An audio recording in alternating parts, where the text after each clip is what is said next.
Let's go straight to our next guest. He's Matthew Bryza. He's a former White House official working under the Obama administration and joins us to talk about, well, what might come out of the meeting that Keir Starmer is due to have in the next hour or so with the US president. He's at his Turnberry golf course in Scotland, of course, been there since Friday. And he's been meeting with various foreign leaders, including Ursula von der Leyen, who's flown over from Brussels, no doubt on one of her many private planes available to her at the European Commission.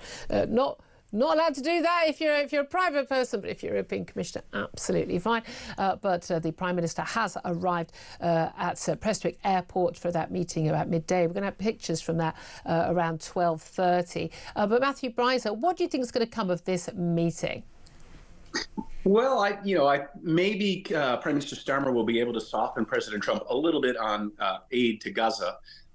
Trump and the Israelis are really feeling the pressure on that, as we've seen in the last couple of days. Now there's this agreement for a 10-hour pause every day for we don't know how long, a week or so, and more aid getting in. But Trump's not going to yield very much at all in any way against Israel. And the other thing they'll talk about is trade, as you've been reporting in the UK. And Starmer would like to see removal of all tariffs on steel, on UK steel imports into the U.S. Trump was going to slap 50% tariffs on steel all over the world, reduced it, he said, to 25% on the UK. But there was a statement made by the U.S.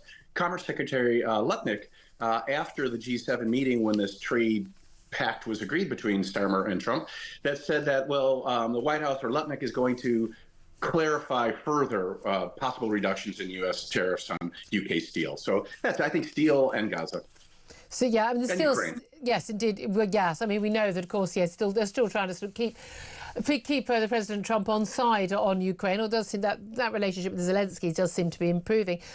Talking about, we'll come back to Gaza, but talking about the trade issue, that EU-US trade deal hailed as the biggest deal in history. It's a great deal for both sides, great deal for America, great deal for the EU. The reality is, of course, Ursula von der Leyen has got a better trade deal than she had, before yesterday for the EU countries, but nevertheless worse than it was before the tariff war was announced, big beautiful tariffs, but also worse than the UK has. A clear Brexit benefit. That said, both the EU and the UK still have worse relationship with America in terms of the tariffs than they had before those tariffs were imposed. Absolutely. Yeah, I think it's symbolically important that there's this 10% tariff on the UK goods and cars and 15% on EU ones. That is, I think, an attempt by Trump to show support for Brexit. But you're right. The situation is worse with 15% tariff across the board for the EU. That's going to be tough on industry in Europe. Automakers, however, in Germany are happy because they were facing higher tariffs, 25% or more, 27.5%. Now it's down to 15%. But the initial reactions coming out of industrial groups in Europe today is not positive. That's true. And I thought it was outrageous that Trump said it's the biggest and most important agreement on any topic of all time. Yeah, probably not. Wow. But remember the EU, I mean, they also agreed to buy $1 trillion worth of US military equipment, I mean, presumably to then pass on to Ukraine. That was part of that announcement a few weeks ago. But I mean, replace their own stocks, which they've already given to Ukraine. So I mean, the Americans definitely done better. Now, look, I mean, I mean, there's a time and a place for tariffs. We know that people have to protect. We need to protect our farms, our own steel industry against Chinese dumping of steel and things like that. However, a lot of us, including me, very critical of the American president's big tariff war on everybody. Has he, though, ended up playing an absolute blinder, and actually he's got a better deal for Americans? Well, maybe for now. And I think one thing he's really focused on is raising more government revenue so that he can try to pay for the tax cuts that were just implemented. Yeah. But, and a lot of the critics of Trump's tariffs say that, well, this is just a tax on consumption in the United States. Which it is. I mean, it'll just put prices up still. It is, but the 15% tariff, as some industrial groups in Europe are saying, could be low enough that the exporters into the U.S. will just eat eat their margins, so that they'll earn less of a profit. That's something I experienced, actually. When I bought my first car, I was a U.S. diplomat, and I bought it in Scandinavia, where I was exempt from tax, and the base price of the car was lowered by the manufacturer from what I would have paid, in this case in Germany, because taxes are so high in Scandinavia. So I think at 15%, we'll see the industry in Europe eating their margins, and more revenue coming to the U.S. government.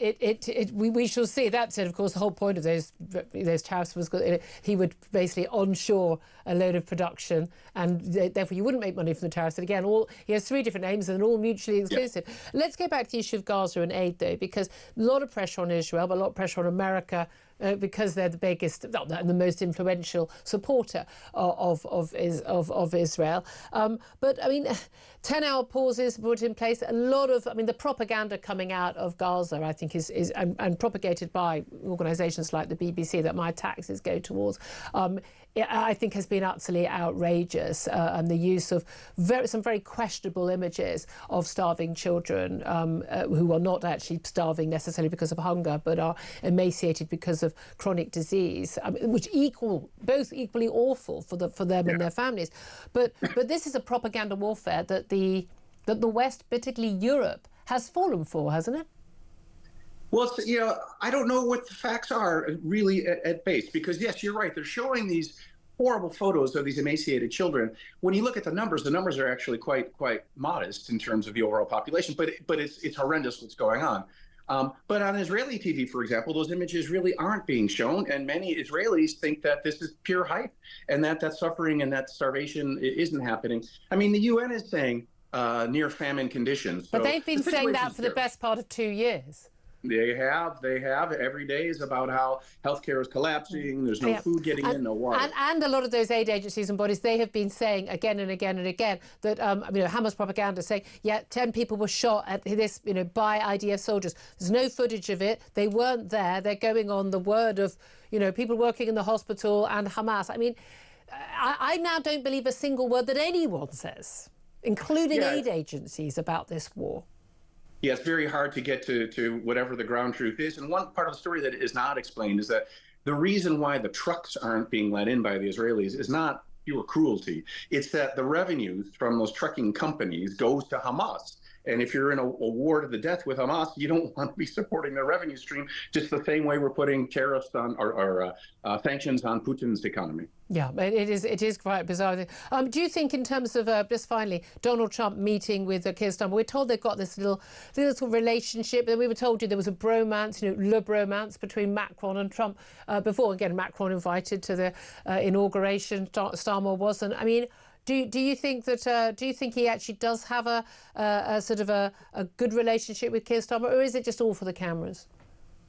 I think it's probably good, as you and I have discussed before. I mean, Americans love Brits. Trump is no exception. He's opening, I guess, his third golf course now, right, in Scotland.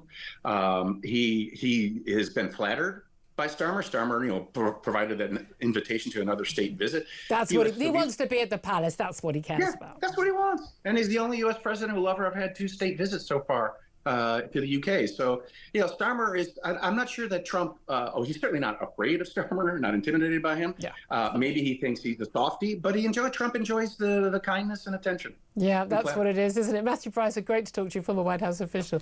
Sam Armstrong's with me. Do you think that there is a real sort of simpatico relationship between these two men, or is it just Keir Starmer is just literally like, licking? Let's be honest. I mean, to be clear, you could not get two people further apart. On everything, personality, politics. Top to bottom. But say what you like about Donald Trump, he is a big fan of the UK, of us, of our history, our culture and everything.